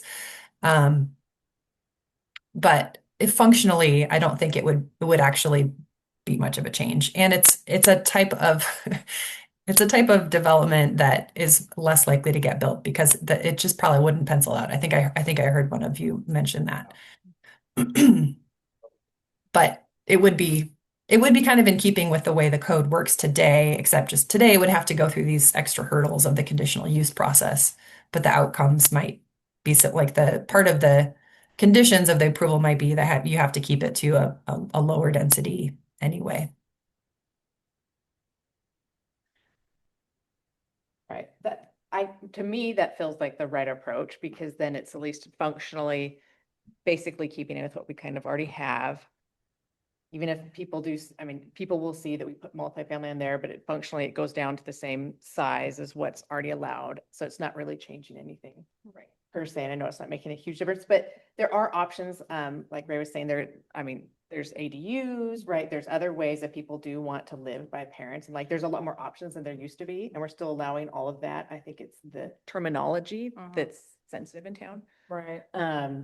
So it sounds like we are Yeah. kind of starting to coalesce towards option A3 here. Yes. Yes, I think option A3, keeping it functionally as low as basically you could get without using a conditional use permit, and then move forward with that. So you'd allow it, but restrict it down, super strict. I agree. It allows for the control of keeping our community the way we want, but allow for more diversity for our diverse population. That generally consensus? to Yeah, Alan. Option A3. I can live with that. Does that feel okay? And Yeah. we would include the senior living and the multifamily in that. Yeah, I mean, separate, but yet together, sort of. I think the separate but together part is very important. Yeah. The standards are the same for the multi-housing and the senior living. Call that out separately. I think Alan wants it to be separate, because then it feels like there's a distinction in case maybe somebody comes back later and says, you know, we're doing senior living. Is that what you're feeling like?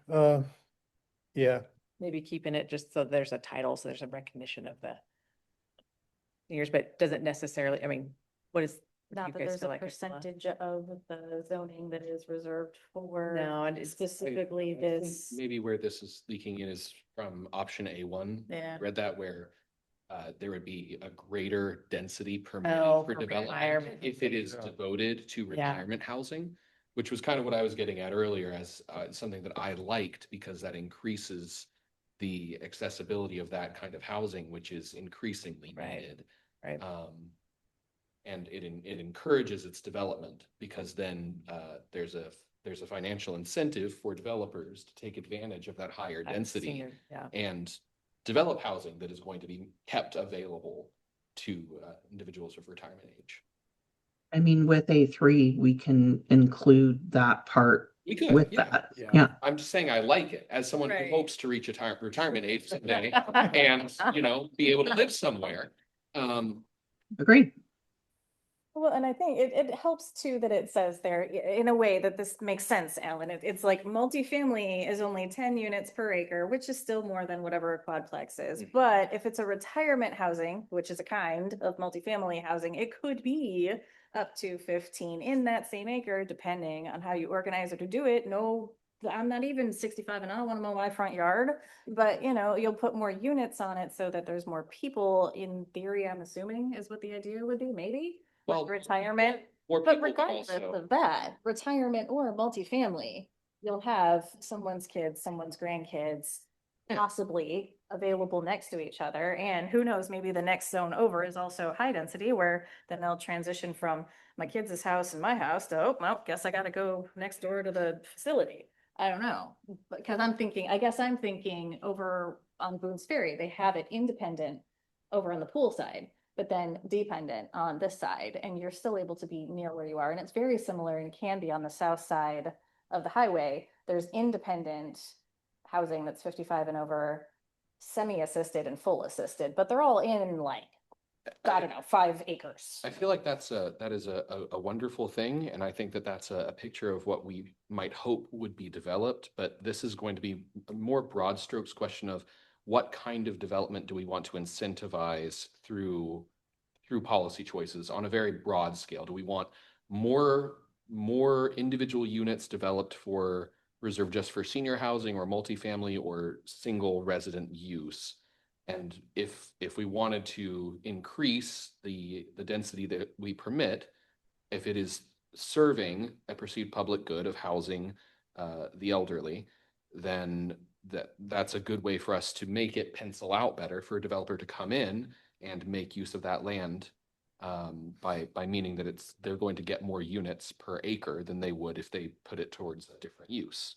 So I need to be clear, does that then kick in the discretionary tract? If a developer wants to just build quadplexes for They just- 70-year-olds, clear and objective, don't worry about the age. But if he wants to build 10 units per acre, is that the discretionary path that's going to be required? No, that would just be, this would be by right. You would Okay. have some standard that said Yeah. whatever the standard is. I don't know. I can't go that far because whoever brought up the issue about all of a sudden it's kind of a sneaky way to increase density in a low density residential area. It is. Right. That's exactly right. Yeah. I guess my question would be, maybe that's if there's demand for any sort of senior housing might be a good question for these work groups you guys are going into. See if that's even a reality, that there's anybody out there that would even build that. Is there any in town? Does anybody know of any in town? I mean, I know there's assisted living places, but I don't know of any. I don't think there is, like King City is what I think of, right? Yeah, I mean, But I don't know of any in I town. guess the question would be, are there any in town because there's not a demand for it, or have none been developed because it's They've not zoned been, out. A thing. because there Yeah. hasn't been a place for it to For be it to go. developed?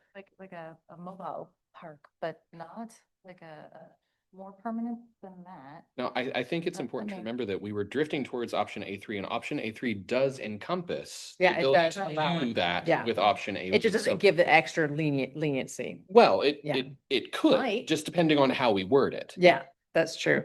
So do we like option A3? Maybe talk to, when you guys go to this work meeting, discuss, see if there's anything out there, demand, Yeah. anybody would build it, and come back and let us know what you find from that. That would be maybe where I feel like we would get some good information. Well, let me ask a question. Along Boone's Ferry Road, there are a number of churches that are on very large lots. And Divide. And I know from other experience, sometimes churches like to get involved with retirement, senior living kind of developments. So I don't know how those church properties are zoned right now. Are they exempt from certain regulations, or would they be low density residential? I don't know how they would be zoned. so there isn't a specific zone for a church property, so it would be like whatever's around. it. Okay, well, let's imagine those churches are on low density residential properties because they're surrounded by low density residential. And they wanted to build a senior development, a retirement development, and they wanted to go to 10 units per acre to make it pencil out. I know we would get a lot of if they wanted to just build 10 units per acre for, just apartments or whatever, I think we'd have a lot of people show up at a hearing, and I'm not so sure that the same wouldn't happen with just a retirement center. That's what I think too. I think people Yeah. would have the same feelings because the density is what people care Yeah, about, not who's yeah, living there necessarily. Yeah, If you want the higher density, just go to higher density zone. Yeah. I And think existing so. homes can restrict that to make it functionally. It's the thought, right? Yes, and that's what we'd go for. I think it needs to functionally be the same. Functional, Yeah. like, yes, multifamily, but it's. Functionally the same. Well, it's like Kate was saying, if you want it divided into a lot into a townhouse, or just make 20 of them be on one lot, because that's what you did. Because that's where units isn't gonna matter. Whatever the other one is gonna matter, the density. It's not clear in my mind right now how that would work. I'm thinking we're going from 4 units, So- however many Yeah. units per acre to. With option A3, it allows us to put a restriction on both density limit and size limit. So if we word it the way that keeps that from happening of being oversaturated in an area, they have to meet within certain limits to keep it under overcapacity for the neighborhood, for the road congestion, things like that. We can have it worded to keep those things from happening.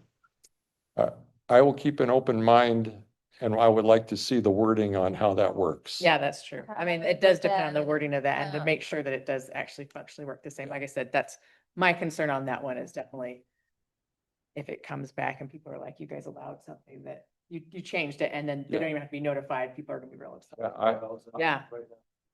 What's that? Density based or lot size based? Or a mix of both? I think it's both. It- Because you couldn't divide if it wasn't Yeah, there's a size, density, and then once it was a size, you could. there's a maximum of 6.4 units per acre. And then I think there's a lot size, like minimum. Yeah, there's minimum lot size Yeah. and then your setbacks, lot widths. So then to figure out density then depends on figuring out how much you can put in there, single family Right. in that area or fourplexes or whatever. And then to say, because lot size is out when you're talking about multi-family developments. Right, So that you're regulating that density by how many units. right, So it gives you the option because you've got both. yeah. Yeah, you So- could do both. Like with the church property example, I was trying to look up really quick, one of the larger lots, like if it's zoned RL, then the density for that multifamily use could be, right, based on what we're trying to decide, could be the 6.4 maximum. right. Let me try and understand something real quick, and forgive me if this is glaringly obvious. But the question here that we started with was, do we want to permit it or do we want to ban it, right? And just Yeah. not permit it. Mhm, And it right. sounds like in a way, what we're coming around to is we want to permit it, but only in such a way that it doesn't actually happen. Well, or it could happen, but it basically fits the same size of Yeah. anything else that could currently go there. So So- you're not allowing like a big multifamily. You just, could call itself multifamily, but it basically would be like a quadplex. It'd Right. basically be a quad. I think the whole idea with conditional use, those single family zones, was so that it didn't happen. Such rare occasions. Yeah. The CU gave you that option to say like, here's for whatever reason, it's still zoned RL, let's go ahead and put this. So really, the answer to the question is, do we want to have more development of multifamily or higher density housing in these areas where it's currently not allowed is no, we don't. But we would like to do this in such a way that we don't have to give notice, so we would permit it, but then regulate it in such a way that it's never actually going to happen. Or anything that would happen is going to be indistinguishable from what's already there. or what could be currently go there, What could under, currently under go the there. new rules, Right. yeah. Yeah, at the corner of 103rd and IBAC right now, because of the new state requirements in a single family zone, there's gonna be 27 units on, what is it, 4 acres or something. And that has created a whole bunch of heartburn, just like, doesn't require zone change, doesn't require anything to come before us. But the neighborhood got just as fired up as the people out on Norwood. And I think in this, with these new requirements in single family zones, we're gonna hit densities that are higher than most people want in single family areas. I think we gotta be real careful about this. And I think that's where I land, same as Randy. We just, like, per state requirement, just opened up a lot of the RL land to a lot more. And if we try to take it even further than that, like, not be happy with us. But then we're losing the part we liked about being able to have more available housing for elderly, new, on I their think own we, I people. think you're not losing it because it's still there. That, like, that's the thing, is the undercurrent of the previous stuff has allowed more housing than is currently in RL. Right. We're just keeping with what currently, even though it feels like it's not allowing it, there is more dense housing allowed in We're RL. talking than there about used to be. just the RL zone with this, because there's a lot of different zones in the city. So it doesn't mean that we're just saying that this is, yeah, there's a lot of other options. I mean, that's the thing about zoning too, is that as things start to increase in density, that's when you change the zoning of the lots, upzone them at some point. Yeah, So. but they could request a zoning change, right, if they wanted to. Yes, yes, What's in churches? Churches Yeah, will the move churches there. could request a I mean, zoning change, which we did allow on the, that's one, right, right? that's right, yeah, yep. And then that's the So- process that Yeah. brings the community in to Yeah. say, yes Yeah. or no on this, or does Right. it make sense? If you're looking at what happened on Norwood. Yes. We're now seeing the impacts of that. That's been iterating on the proper service. And we went from ultra high density to what medium density is where it finally landed in a really a low density area. In which Yeah. case, to me, it seems like really what we ought to be doing is saying, no, we don't want to permit this. If someone wants to develop this sort of thing in this area, what they need to do is apply for a rezoning. Yeah. think And so. then what we ought to do then is let people know, if you're gonna want to sell this to someone who's gonna do this, or if you wanted to do this, you're going to have to ask, so we should send Yeah. out the So you're flyer. voting for the I'm go- full if- restrictions, send out if the notification. if what we're coming around to is either A, we want to permit it, but not really, or B, just admit that we don't want to see this development in these places, and that the remedy for that we would like people to follow is to apply for a zoning change, then we should go through the option that actually provides that notice of what's functionally going to be true to the community and keep it as simple as possible. Yeah. I think people with A3 is still fine. Mm-hmm. If someone's gonna develop, multifamily developers can read, if you put option 8.3 in there with the density and stuff like that, multifamily developers know how to read that, figure out Yeah. what's gonna go in there or not. It's not gonna be like a shocker for them. So it's- I mean, nobody's selling RL land right now with the idea that. And I agree with you. I'm Put just, a seal on that. I feel like it's, Only develop. it may be true that the developers can read that and understand it, but it still feels like it does not feel like an intellectually honest use of policy to say, yes, we're going to permit it, but then structure it in such a way that it will never actually happen, when really what we want people to do is simply to change it to a different zone, if that's the actual way that would be developed in that direction. That's kind of what we got handed when they said you can't have a CU any longer. That may be true, but then we ought to make the policy, I think, legible, readable, and understandable. I mean, my job before Habitat was working in affordable housing development and management for the county. So like, I like policies that are straightforward and say what they mean. How did multifamily end up on RL as a conditional use? Do we know? I don't even know when that happened. Was that during the housing redo? Or has it always been there as a conditional use? Do you know, Aquila? I don't know. Before they put those apartments across from the Mm, water, they took out the mobile homes. No, I don't think so. That was not then. I was here. That was not then. That wasn't that? I mean, because they took all No. those ones out. No, that was a zoning change of It one was- it was specific zoning, okay. area, because one area was said to be like commercial and we had to bring it into being residential, but that was not when that happened. Okay, Yeah. okay, that was a zone. If we're worried about That was what like right what when the I public voted. is going to Mhm. think, and our concern is the people that currently are living on low They'd density love to housing. get a letter. I was like gonna that. say, Yeah, if they no. got, if they're worried that sending out a letter saying this land is not eligible to be developed into higher density housing, it sounds like that's just going to make them extremely happy. Yeah. Like, Be in the streets. like that, I that's mean, not it the does- postcard that I'm there- worried about no, yeah, blowback it's from. true. Yeah, True. the only thing is, like Kate said, there's a Yeah, chance yeah, that actually, people they'll be are happy. Then confused. they'll be Yeah. like, yeah, this is the city doing what I wanted them to do. And I mean, in there's a that case, like chance, that, yeah. that feels like the straightforward and actually like, if that's what we're functionally wanting to happen, then we should just have the policy say that outright.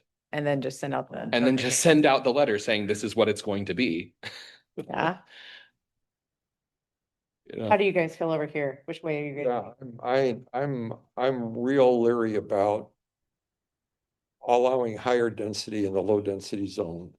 So you're liking just outright ban it with the letter. Well, I mean, I could be fine with that too, because you're right. I think people would feel positive about that. And it's basically what we're functionally doing anyways. But without us having to figure out a way to write a complicated. And then policy. worry that it didn't cover everything or Yeah. something. and the reason for that is because of the House Bill 2001 or whatever it was, it increased the density allowable in the low density zones already. And I'm trying to imagine now that we've got Autumn Sunrise developed out, where there are chunks of land, this is all going to be infill stuff. And it's all going to be in somebody's backyard. And that's going to create privacy issues and congestion issues and the whole ball of wax. And I'm leery of going down that road. If somebody wants to try a zone change, that's fine, but Yeah, agree. then you get I think input on it. Yeah. As a city, if we start having infill, it's good to start it piecemeal and it's smaller. Yeah. levels. So I think putting that max at the fourplex is great. So as things start to change over to duplexes or fourplexes down the road, then it's not as bad. Saying that now we're gonna go to multi-dwelling down the road. yeah. Although the townhouse. Because I then they think even divide the townhouse, lots. just rezone it. You got a large enough lot to do a townhouse development, just rezone it.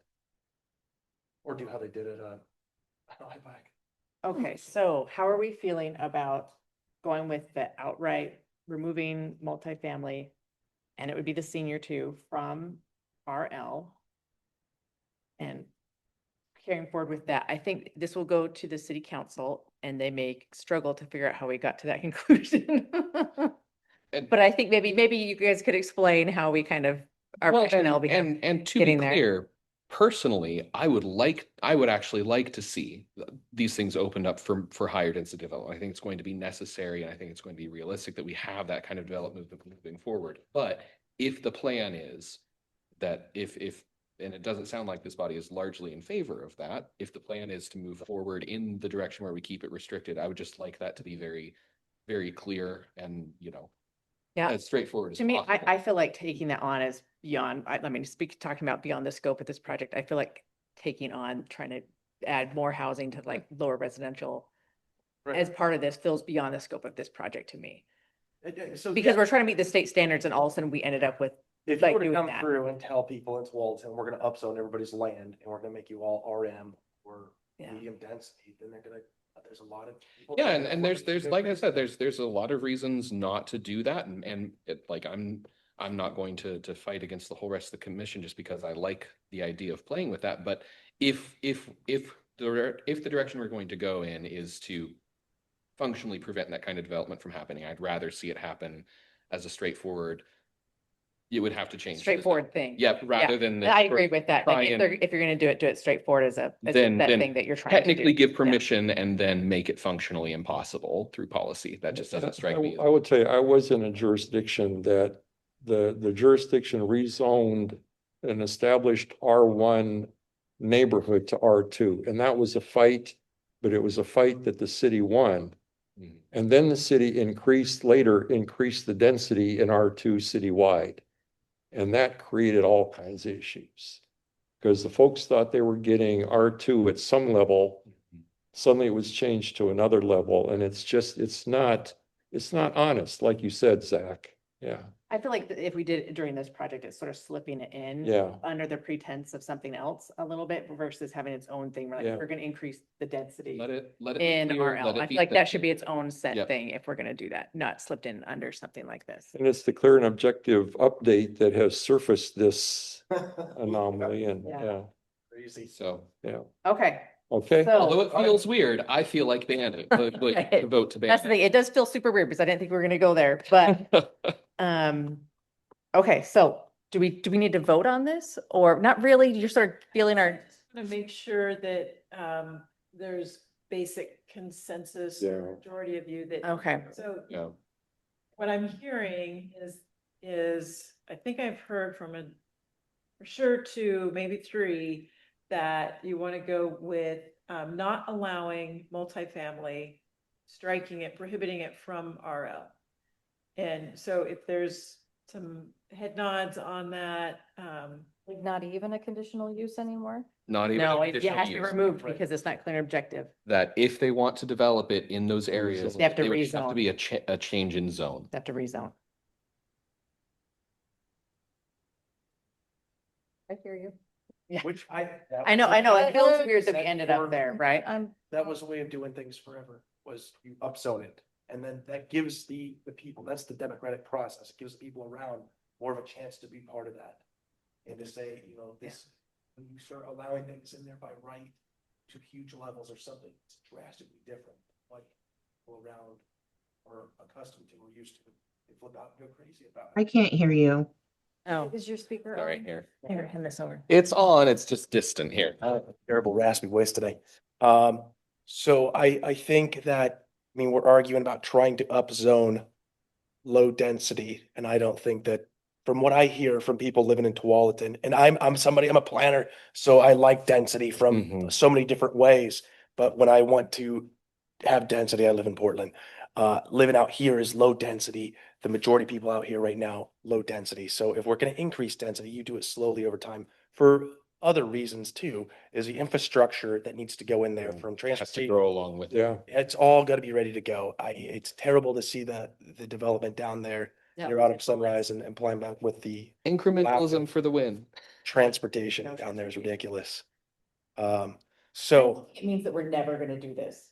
right. I think it means that at this moment, it doesn't feel like this is part of this project to increase, but that's what we're saying. And you could be saying something different, Ursula, and you could be feeling different about it because Because No, I'm- yeah, I know, because. I think Ursula, you and I are in the same position where we would like to see greater density development occur, that we think it's going to be necessary, but just this isn't the way to do it. We should keep the zoning differences clear and understandable.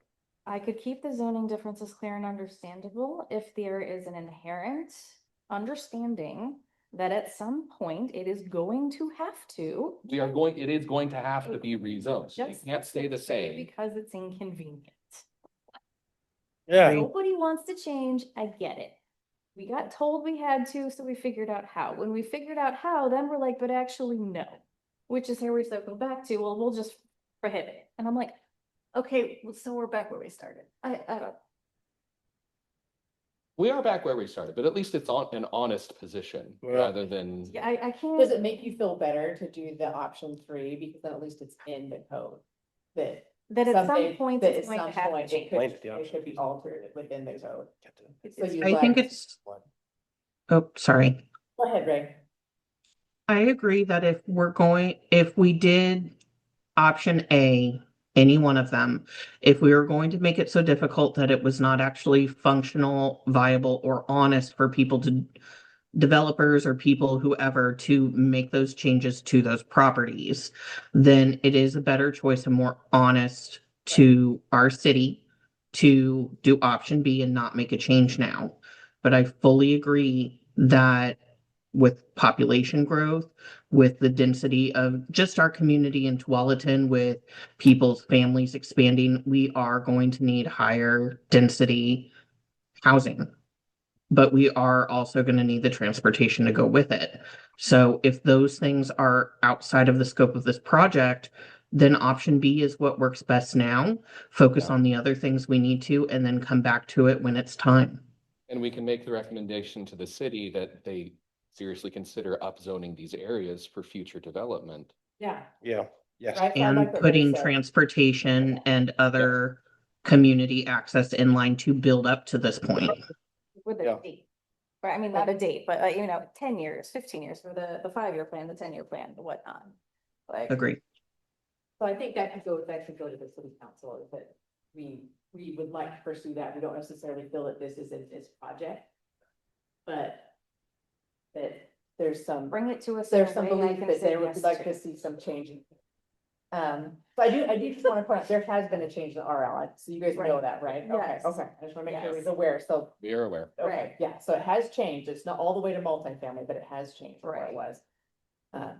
But yes, I think that's great to take the city, and I mean, if we all agree on that, that say that, understand there probably needs to be some changes in the RL zone. I would like to see it in a way that gets more community involvement. And Yeah. not just snuck into. Right, right. A little bit, I don't like that.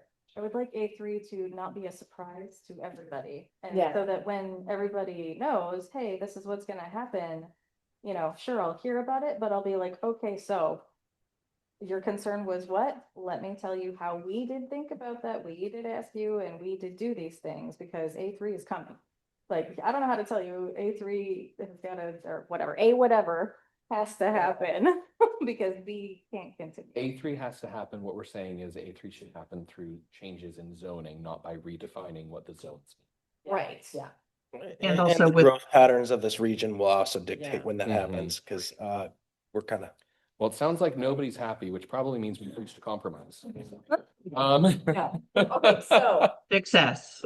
all over the place there, but does the city sort of, do you guys need more from us? Do you need more of a consensus, more information? I don't get back to. 2 of us, the 3 of first- us, and 3 of The us. first 2 policies, did you get enough of those? Did our policy 3 change the other 2? Could we further confuse the consultants? Yes. Yes. It sounds like we came to a conclusion on the third policy question. I think now we should circle back and actually make a decision on 1 and 2. I think, 2-track. so I feel pretty clear on question 3 in my Okay. way. Okay. I do, I feel like I have to point this out. So the application that Commissioner Levick was talking about, the subdivision on IVAC, that's RL. And because they're doing townhomes, they're actually able to get a density of 25 units per acre, Good for them. where the maximum density is 6.4. So to your point, Chair Thompson, there have been changes to RL that do allow for higher density, different housing types. So So it is happening. So that's the point. So it feels like it's not Right. because what we're saying, but it is happening. it is happening Yes. with a lot of consternation. Yes, it's just people for everybody, but it's already there. And it's already happening and it's starting to get slowly hopefully worked Implemented. out. But Yeah. there is a change already occurring. Yeah. So. As to question 1 and 2, okay, I'll speak for myself and maybe the rest of the staff and consultant can speak up, but I'm not sure that we need to go back. I feel like No. we have No. some clear direction. I mean, question 3 was specific to the RL zone, but otherwise, we were looking at, let's see, what are my notes saying here? That generally, the planning commission is supportive of the adjustment process. And for this purpose, we should focus on looking at the adjustment process around multifamily and creating. First, yeah. First, yeah. Since And the they're able to since get the the other complete things. overhaul is outside of the scope, we'd like to see multifamily finished Oh, first right. if possible. I personally would like to see the adjustment option, if it's not much harder to do it for the entire, for everything, for every zone, to give that option. If we're putting a new procedure in, the adjustment process, then it shouldn't like be too creating difficult it. to. Just remember later it's gonna apply to all of it and be like, oh, wait, no, that's gonna bite me in the butt in a minute. But I know you guys are gonna have to deal with it every day. And that's the end of it where I'm just like, look, can we make it as easy as possible, but applicable ubiquitously where available? I mean, I think we can parse it out like that, where we start, we take a bite, if you will. See if we get that right. Give me a little direction. Yeah, and then come back and ask the question again about the rest. As like Kate said, there could be a difference between single application and subdivision applications. Well, yeah, so a land division, there are clear and objective processes that apply to land division versus the design review. Yeah. Yeah. Okay. Well, Okay. So, I mean, to speak for everybody, Kate, do you feel like you have direction? I'm having a hard time at hearing Aquila, but yeah, I think sorry. I feel I feel like we got enough direction that we can proceed with Okay. the draft. And of course, you all will have another opportunity to weigh in once you see the actual language written, and maybe that'll spark some different thoughts. But we can cross that bridge when we get there. But yeah, great discussion. It's been a it's been a journey. I feel like we've covered covered a lot of bases, but Welcome aboard. that's good. These issues are difficult, and there's a lot to consider. So appreciate you thinking through all that. And you all It's a have big a deal. housing production strategy process coming up, and that is a great opportunity to kind of rethink or think differently, think a little bit bigger picture about how the city supports housing production. And there will be some requirements from this state to show that you're working towards meeting your target. So, just to say that this is, of course, is not the end of your discussions on this issue. So this is our kind of conclusion slide. I'll go through the next steps, and then we'll see if there's any last questions or thoughts. So we will be diving into, well, first we'll kind of create a final version of the code audit. We'll incorporate the feedback that we heard from you all, and then that staff hears from City Council as well. And then we'll move forward with the draft code. Staff will do that kind of stakeholder outreach to get their perspectives on that. And then we'll come back to you, I believe this spring, with a draft for you to take a look at. And then we'll make some revisions after that. So with that, are there any last thoughts or questions? I don't see any. Thank you, Kate. All right. Thank you so Thank you, much. Kate. Have a great evening. Thank you. Okay, so this, okay. Is there any communication from the city staff to the commission? So I introduced Teresa, and I realized that our new commissioner, Ray Litz, was not introduced, but thank you for jumping in and participating. So Hi guys, nice to meet you. I think this is your first meeting. You were at the boards and committees meeting. Yes. Okay. This is my first meeting. Thank you Yeah. guys for letting me weigh in and be part of the commission with you. Not always this exciting. on Ursula. Do we take this just in February? Yeah. Let them know, yeah, meeting in February. Yeah. Policy. It's one of the usual thing. Come on, this can be that thing that needs a decision. I can do a policy. I think there will be a meeting in February. There is. Yeah. What's on the docket? Is it lamb again for it? Yeah. Is it? No, yeah, we're gonna be bringing you some language for a code amendment to broaden the allowance to have backyard ducks in addition to chickens. To have what? Ducks, quack quacks. Yeah. She said ducks, not decks. Quack quack. Yeah. Oh, that's interesting. Are they not a duck? I didn't. Like specifically a duck? So, Is Well, it duck or it's domestic duck- fowl? It's domestic fowl. So there's a couple other items that are good, or other birds. I that was it's like, what type including. of duck? But what about beavers? Don't even go that way. But yes. There was a request to city council. I think it's been a while, August, September, maybe, to expand what types of domestic fowl are allowed. And they were in favor of that. So that will be your next exciting discussion. okay, Randy. Kate might have brought this up, but this Oregon housing needs analysis, how is that affecting Tualatin? Capacity determinations? Speak to them. Well, I think we're very early in the process, so we have just scoped the analysis, and I think it's fairly early. I don't know if you had a specific. I don't, is the state gonna tell us how many housing units we have to produce, and are we just, Calculated. Yeah, huh? There's a way that's calculated. yeah. Can we Yeah. maybe just even get kind of a briefing or an understanding of what's happening with that at some point in time? Yeah, I think, so we ourselves are still trying to process what it means and how it impacts us. And so as Teresa mentioned, we're in the early stages of scoping a housing capacity analysis. And I think what might be appropriate is to, we're going to have our consultant come kind of talk about that process.